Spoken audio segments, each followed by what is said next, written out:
Des experts comme Jung, Freud et Teufel expliquent que 70% de notre force vient de la théorie de l'identité sociale. Mais Zoro brise cette logique. Alors que la plupart cherchent à partager le fardeau, lui choisit l'isolement du martyr. Pourquoi un homme déciderait-il consciemment d'être le réceptacle de l'agonie de tous les autres? Votre fidélité est-elle une vertu ou une pathologie silencieuse? Je vais vous montrer la preuve technique de ce sacrifice brutal et ce qu'elle révèle sur vous. Viens avec moi. Vous savez, au fond, nous avons toujours pensé que Zoro était différent.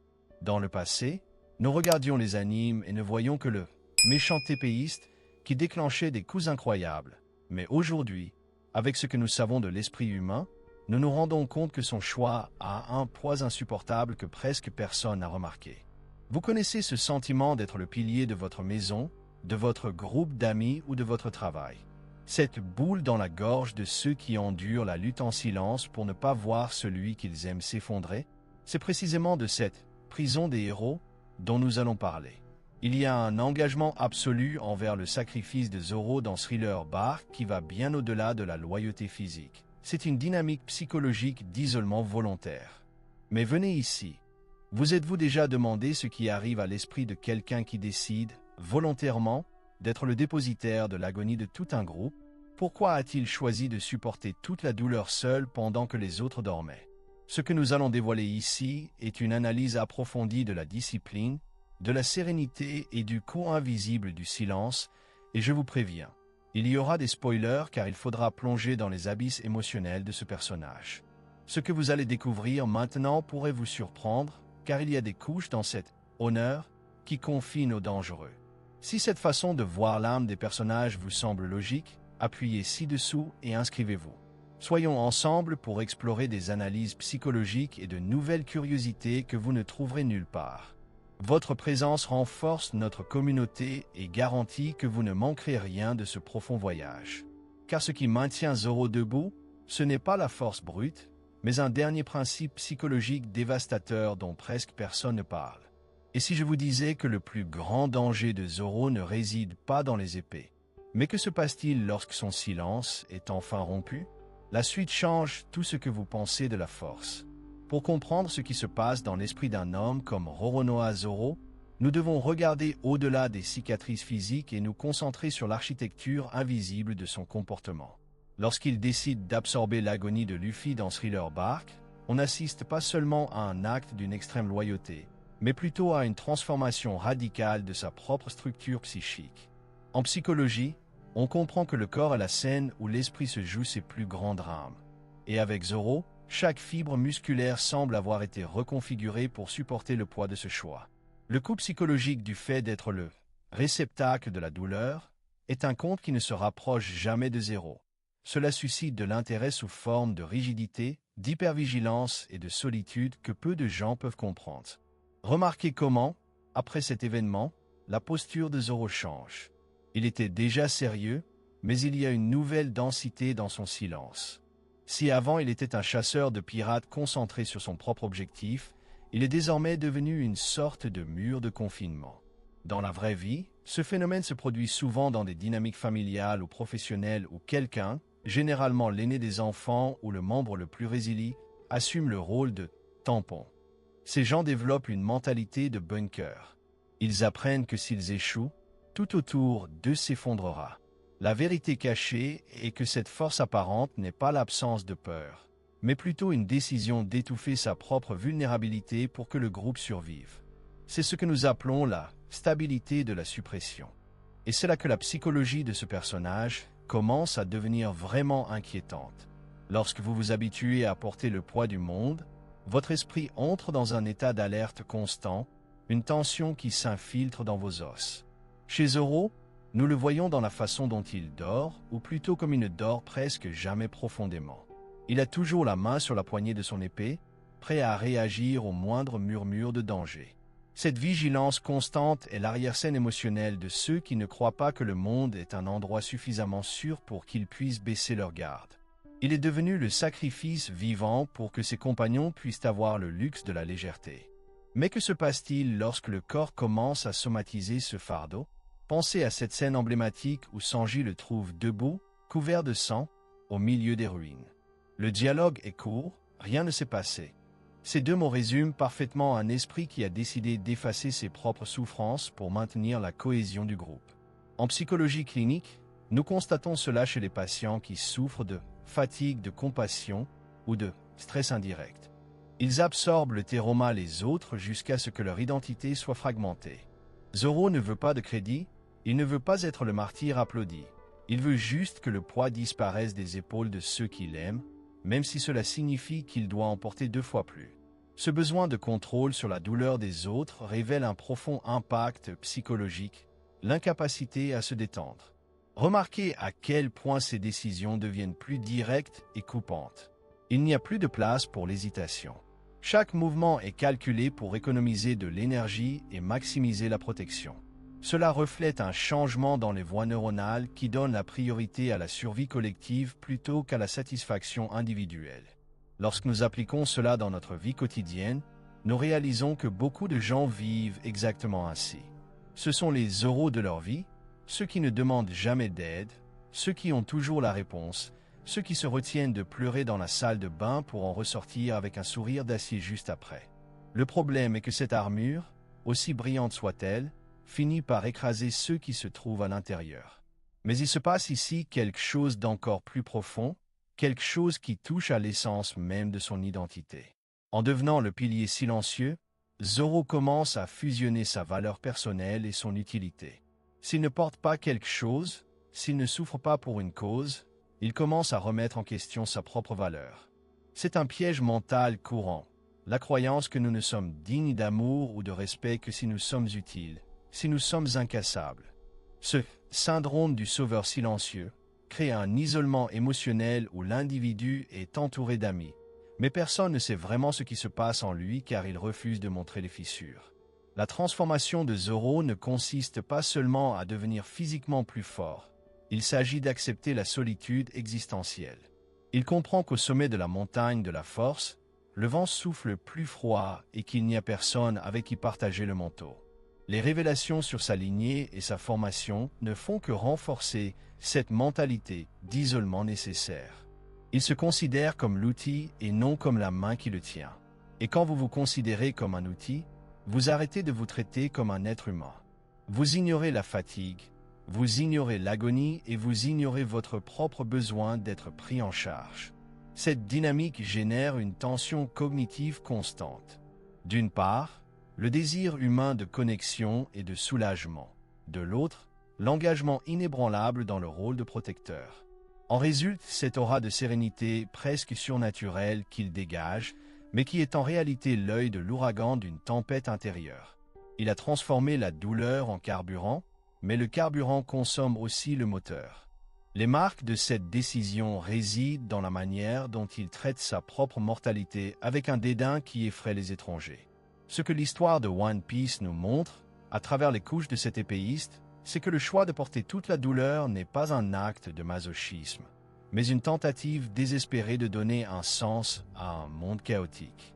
S'il peut contrôler la douleur, s'il peut être le point final de toutes les souffrances de la meute, alors il sent qu'il a le contrôle du destin. Mais la psychologie nous enseigne que le contrôle est souvent une illusion défensive. L'impact émotionnel du maintien de cette façade de stabilité absolue est ce qui définit réellement les prochaines étapes de son développement en tant que personnage. Mais si l'on pense que son plus grand sacrifice était simplement physique, il y a un détail psychologique que presque tout le monde ignore et qui change complètement la perception de ce qui s'est passé sur cette île. Le vrai poids n'était pas le sang versé, mais ce qu'il avait dû sacrifier dans sa propre âme pour sortir de là en étant toujours Zoro. Il y a un lien entre son style à 3 épées et cette fragmentation mentale que peu osent analyser, mais qui révèle le secret de sa discipline presque inhumaine. Cet échange de perception est fondamental pour notre communauté, car il nous aide à comprendre non seulement les personnages, mais aussi les motivations qui guident nos propres vies. Que pensez-vous de ce besoin de porter le fardeau pour les autres? Vous identifiez-vous à la position de Zoro ou pensez-vous que partager le fardeau est la seule voie saine? Commentez ci-dessous, car votre vision contribue à enrichir cette analyse. Mais préparez-vous, car la suite touche à un point encore plus sensible, la relation directe entre le style de combat de Zoro et la façon dont il divise sa conscience pour ne pas devenir fou sous la pression. Pour comprendre ce qui motive quelqu'un à accepter le rôle de paratonnerre émotionnel pour un groupe, nous devons nous plonger dans les coulisses émotionnelles de la façon dont le cerveau traite le but. Lorsque Zoro décide que c'est lui qui tiendra le pétard, son cerveau établit une puissante association neurochimique. La douleur cesse d'être un simple stimulus négatif et commence à avoir une signification transcendantale. En psychologie, nous appelons cela la résilience basée sur les valeurs.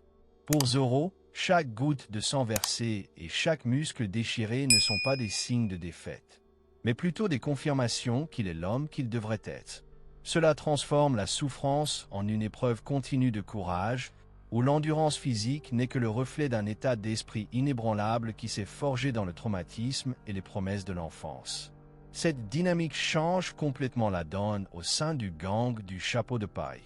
Dans tout groupe social humain, il y a ceux qui utilisent leur voix pour diriger, mais il existe une catégorie beaucoup plus rare et plus impactante, les figures de référence de la compétence silencieuse. Zoro n'a pas besoin d'un discours de motivation pour inspirer Luffy ou les autres, sa réputation repose sur la prévisibilité de sa force. Dans la vraie vie, nous connaissons tous quelqu'un comme celui-ci, cette personne qui ne dit pas grand-chose lors d'une réunion, mais que tout le monde regarde lorsque le problème semble sans solution. Cette personne devient le pilier émotionnel, non par désir de pouvoir, mais par acceptation tacite de responsabilité. C'est la théorie de l'identité sociale dans sa forme la plus pure. Elle se définit à travers la protection du collectif, et cela génère une sécurité presque palpable pour son entourage. Mais il se passe ici quelque chose d'encore plus profond. Ce besoin d'être le pilier cache souvent une vérité cachée sur la façon dont nous gérons notre propre vulnérabilité. Lorsque Zoro se tient devant un Kuma ou un Kedo, il dit au monde que sa douleur est supportable tant que celle des autres n'existe pas. Cela crée dans sa tête une hiérarchie de souffrance qui peut être dangereuse. Dans la vie de tous les jours, nous le voyons chez les parents qui ignorent la maladie ou l'épuisement extrême pour s'assurer que leurs enfants ne manquent de rien. L'impact psychologique en est la création d'une identité sacrificielle, où l'individu ne se sent digne que s'il est utile par le renoncement. Si Zoro n'était pas là pour souffrir pour Luffy, qui serait-il? C'est la question qui hante les coulisses de votre esprit. Chaque obstacle qu'il surmonte n'est pas seulement une victoire sur un ennemi, mais une réaffirmation que le fardeau qu'il a choisi de porter est ce qui lui donne une place dans le monde. C'est une forme de contrôle. Si je suis le plus fort, si je suis celui qui peut gérer le plus, alors je suis maître de mon destin et de celui de ceux que je protège.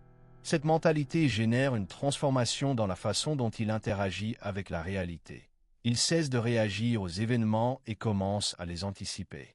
Sa sérénité face à la mort est le résultat final de quelqu'un qui a déjà accepté que sa vie soit un instrument pour quelque chose de plus grand. Cependant, le prix de cette clarté est une séparation émotionnelle interne qui peut conduire à un épuisement complet de l'âme avant même que le corps n'abandonne. La façon dont Zoro gère la douleur physique est une métaphore parfaite du nombre de personnes confrontées à un traumatisme psychologique. Elles deviennent rigides. Le problème de la rigidité est qu'elle résiste très bien à la pression, mais terrible pour absorber les impacts inattendus. Lorsque Zoro est mis à l'épreuve jusqu'à ses limites absolues, comme nous le voyons dans ses combats les plus viscéraux, ce qui est en jeu n'est pas seulement sa vie, mais l'intégrité de sa promesse. Il ne peut pas se permettre de tomber, car sa chute signifierait l'échec de sa propre structure de croyance. C'est pourquoi il est le pilier. Les piliers ne se plient pas, ils soutiennent ou se brisent. Et sa psychologie flirte constamment avec ce point de rupture invisible. Cette position influence la dynamique sociale d'une manière qui fait de Zoro le point d'ancrage du groupe. Alors que Luffy est la voile qui poursuit le vent et l'aventure, Zoro est celui qui veille à ce que le navire ne soit pas emporté par la tempête lorsque les vagues deviennent trop hautes. Dans nos vies, avoir un Zoro à proximité apporte un sentiment de sécurité qui nous permet de prendre plus de risques. Mais avez-vous déjà pris le temps de réfléchir à la sensation de cette ancre lorsqu'elle est collée au fond, supportant tout son poids à elle seule? Certains voient Zoro comme un guerrier fidèle, d'autres se voient transformer la douleur en principe de vie. Quelle est votre interprétation? Commentez ci-dessous et participez. Après tout, Même les ancres ont besoin de quelqu'un qui comprend la pression des fonds marins, et échanger ses idées ici est ce qui nous empêche de nous sentir seuls dans ce rôle de soutien aux autres. Et c'est là que la psychologie de ce personnage commence à devenir vraiment inquiétante, car toute cette force a un angle mort dont presque personne ne parle. La décision de tout porter seul crée un fossé mental où le personnage commence à perdre la distinction entre ce qui est un sacrifice nécessaire et ce qui est une autodestruction inutile. La frontière est mince entre être un héros et être quelqu'un qui ne sait tout simplement pas comment arrêter de souffrir. Si la douleur est ce qui vous donne de la valeur, que se passe-t-il lorsque le voyage se termine et que la douleur disparaît? Cette révélation sur la dépendance psychologique de l'effort extrême nous entraîne en territoire trouble. Que se passe-t-il lorsque le plus grand ennemi d'un homme qui peut tout gérer est précisément le moment où il n'a plus rien à supporter? L'impact psychologique de l'après-guerre sur l'esprit de Zoro est ce qui définit les ombres qu'il porte dans ses yeux, et ce que nous explorons ensuite révèle que le véritable démon auquel il fait face n'est pas dans ses épées, mais dans la possibilité de devoir un jour baisser sa garde et enfin être humain. Que se passe-t-il lorsque la discipline cesse d'être un outil et devient une prison?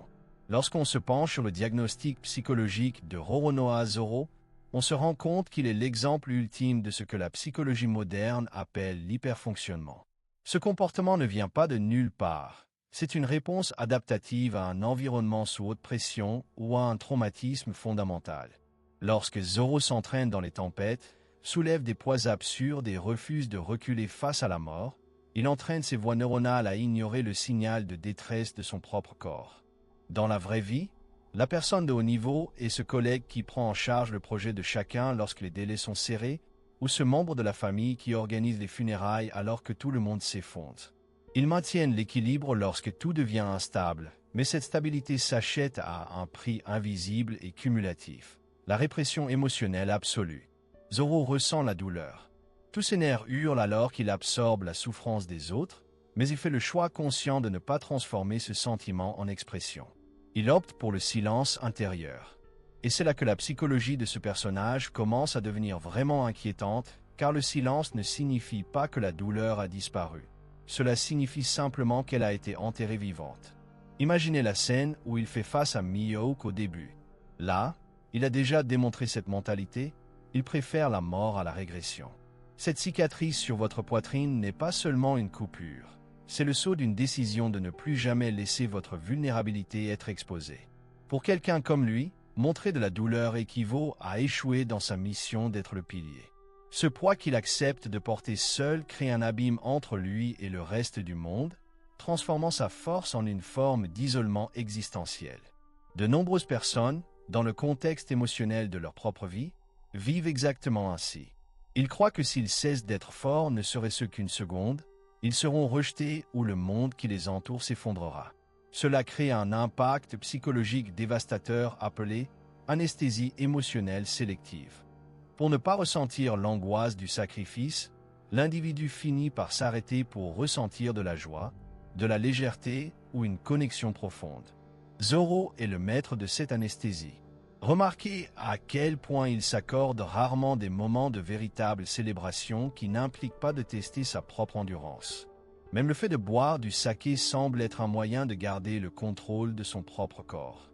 Il est toujours sur ses gardes, toujours vigilant, comme si à tout moment la vérité cachée de son épuisement pouvait refaire surface et détruire son image de guerrier inébranlable.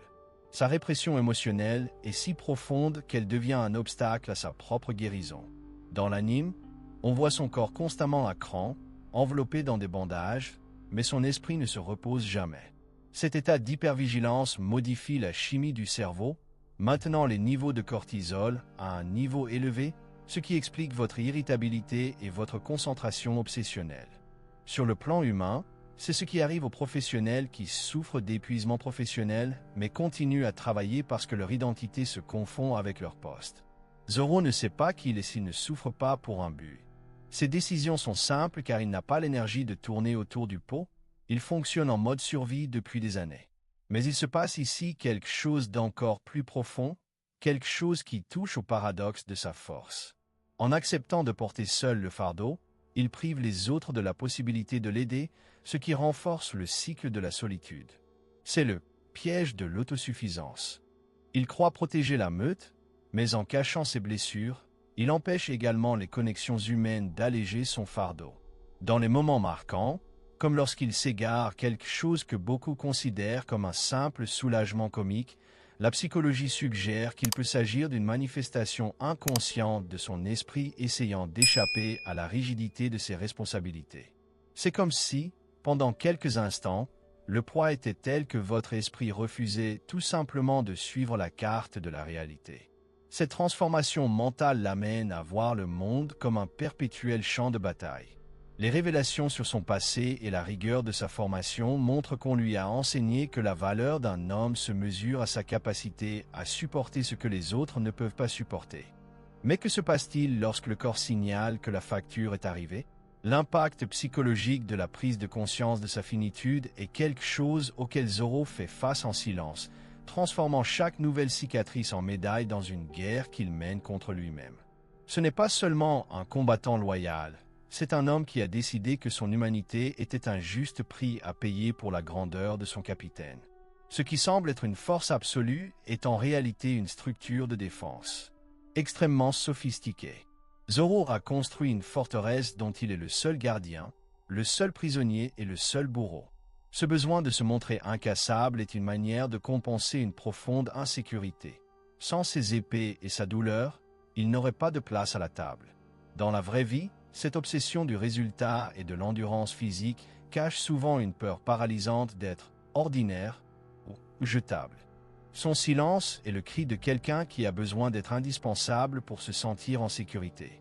Cependant, cette position génère une dynamique sociale dans laquelle il est admiré mais rarement compris.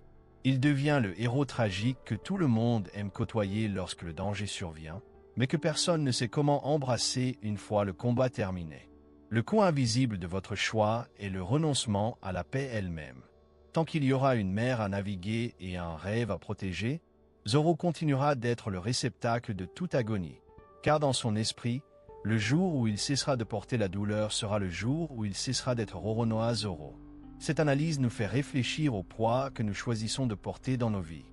Parfois, la plus grande force n'est pas de tout supporter seul, mais d'avoir le courage de dire que le fardeau est trop lourd. Que pensez-vous du silence de Zoro? Croyez-vous que cette répression est nécessaire pour qu'il puisse atteindre ses objectifs, ou pensez-vous qu'elle entraînera un jour sa perte? Partagez votre expérience ou vos questions ci-dessous. Cet échange est essentiel pour comprendre comment ces traits de personnalité, que nous admirons tant dans la fiction, se manifestent dans nos propres défis quotidiens et comment nous pouvons en tirer des leçons sans nous perdre dans le processus.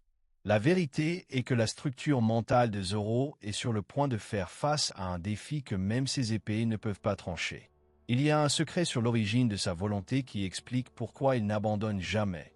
Quelque chose qui remonte au moment exact où il a cessé d'être un enfant et est devenu un pilier. Ce que nous révélons ensuite montre que le plus grand combat de Zoro n'est pas contre des ennemis puissants, mais contre un souvenir qu'il tente d'enterrer à chaque nouvelle coupure. La douleur qui façonne une personne ne disparaît jamais complètement. Elle change simplement de place, laissant la surface de la peau se loger dans les fondements de l'âme.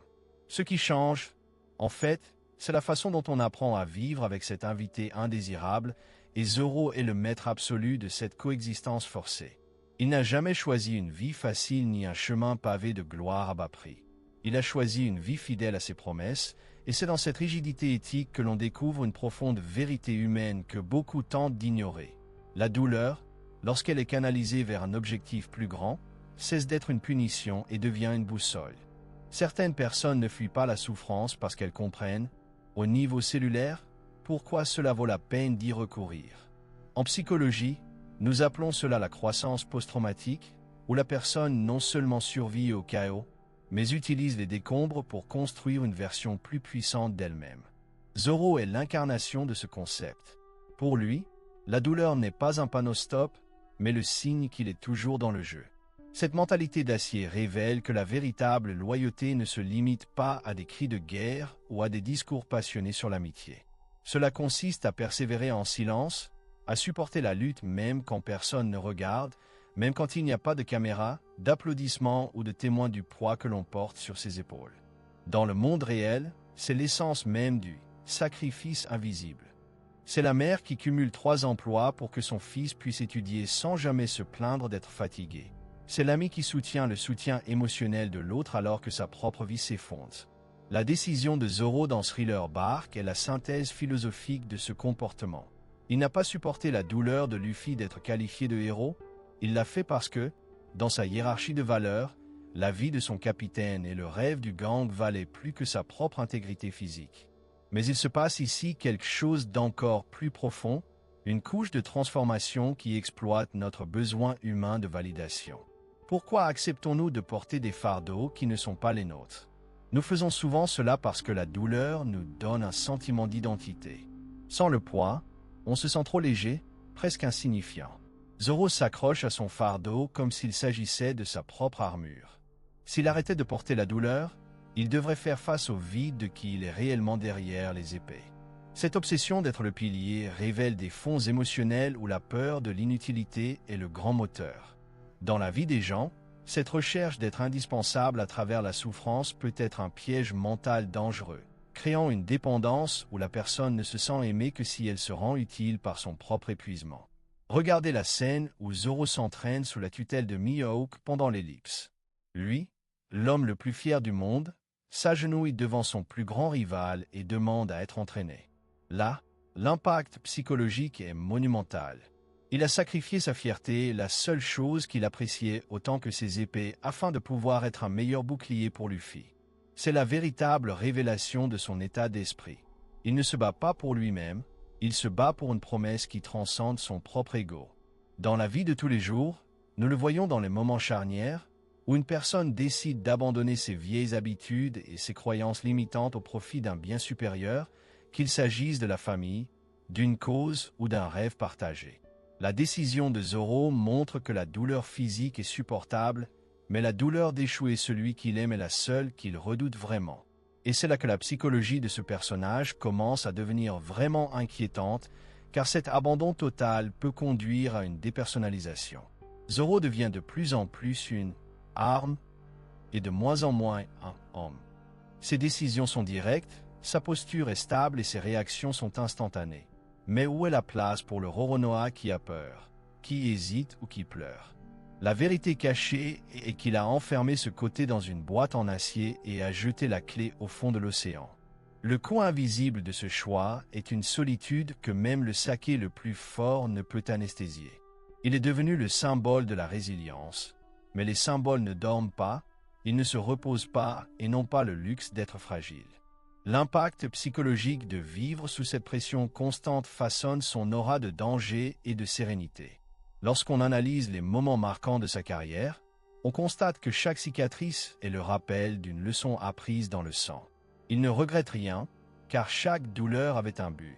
Pour nous, cela nous enseigne que la souffrance ne doit pas nécessairement être vaine. Nous pouvons transformer nos cicatrices en cartes de survie. L'état d'esprit de Zorro nous pousse à regarder notre propre vie et à nous demander « Pour qui ou pourquoi sommes-nous prêts à saigner ?» Ce qui définit un homme, ce n'est pas ce qu'il réalise au sommet de la montagne, mais ce qu'il décide de porter en la gravissant sous une pluie de pierres. La loyauté de Zorro est silencieuse car les choses les plus précieuses au monde n'ont pas besoin de bruit pour exister. Ils ont juste besoin de quelqu'un d'assez fort pour les maintenir debout. Mais cette fermeté absolue génère un paradoxe. En devenant inébranlable, il devient aussi inaccessible. Le mystère entourant sa véritable essence est ce qui intrigue les téléspectateurs. Il y a une révélation silencieuse dans chaque combat. Zorro n'essaie pas de vaincre l'ennemi, il essaie de vaincre sa propre faiblesse humaine. Chaque coup porté est une tentative de couper les liens qui vous lient à la vulnérabilité. Mais la psychologie nous prévient que plus nous essayons de nier notre humanité, plus elle nous hante dans l'ombre. Le démon que Zorro manifeste dans ses techniques, comme Ashura, peut être vu comme la personnification de cette douleur refoulée qui déborde sous forme de pouvoir destructeur. Le résumé du parcours de Zorro est que la vraie force ne vient pas de l'absence de douleur, mais de la capacité de la transformer en un principe de vie non négociable. Il est le pilier qu'il a choisi d'être, le guerrier qui porte l'agonie pour que les autres puissent sourire. Mais jusqu'où une âme peut-elle résister à ce genre de pression avant de se fragmenter complètement? La beauté tragique de One Piece réside dans le fait de montrer que même les piliers les plus solides sont faits de chair, d'os et de souvenirs qui font mal. Cet échange de perceptions est ce qui rend notre communauté si forte, car lorsque nous analysons Zoro, nous finissons par nous analyser nous-mêmes et les poids que nous portons chaque jour. Avez-vous déjà ressenti le besoin d'être le pilier de quelqu'un même lorsque vous étiez à vos limites? Que vous a coûté émotionnellement ce choix? Partagez votre expérience ou vos questions ci-dessous. Comprendre ces dynamiques humaines nous aide à mieux gérer nos propres fardeaux invisibles et à valoriser ceux qui tiennent le haut du pavé à notre place. Mais ne vous y trompez pas, car ce que nous avons découvert jusqu'à présent n'est que la surface d'un mystère bien plus grand. Il y a un secret dans la technique de Zoro qui relie directement sa respiration à sa capacité à ne pas s'effondrer mentalement, ce qui explique pourquoi il peut entendre le rythme des choses lorsqu'il est sur le point de mourir. Ce que nous explorons ensuite révèle que son lien avec les épées est, en fait, une forme d'ergothérapie extrême pour maintenir une santé mentale qui ne tient qu'à un fil. Comprendre Zoro, c'est, en quelque sorte, comprendre nos propres batailles silencieuses. Si la conversation d'aujourd'hui vous a aidé à voir non seulement le gang du chapeau de paille, mais aussi votre propre force sous un angle plus profond, appuyez ci-dessous et abonnez-vous à la chaîne. Poursuivons ensemble ces analyses qui explorent l'esprit humain à travers les histoires que nous aimons, en veillant à ce que vous soyez toujours au courant de ce type de réflexion. Si vous pensez que cette conversation est liée à quelque chose que vous vivez, laissez un j'aime pour que je sache que ce contenu l'a fait. Signifiant pour toi. Et ainsi je sais qui sont les véritables piliers de cette communauté qui est restée ici avec moi jusqu'à la dernière seconde. Commentez ci-dessous. Le silence est aussi une force. Mais notre analyse de la résilience et du sacrifice ne s'arrête pas là. Il y a maintenant une vidéo à côté qui complète très bien ce sujet et plonge dans un autre aspect de cette mentalité inébranlable.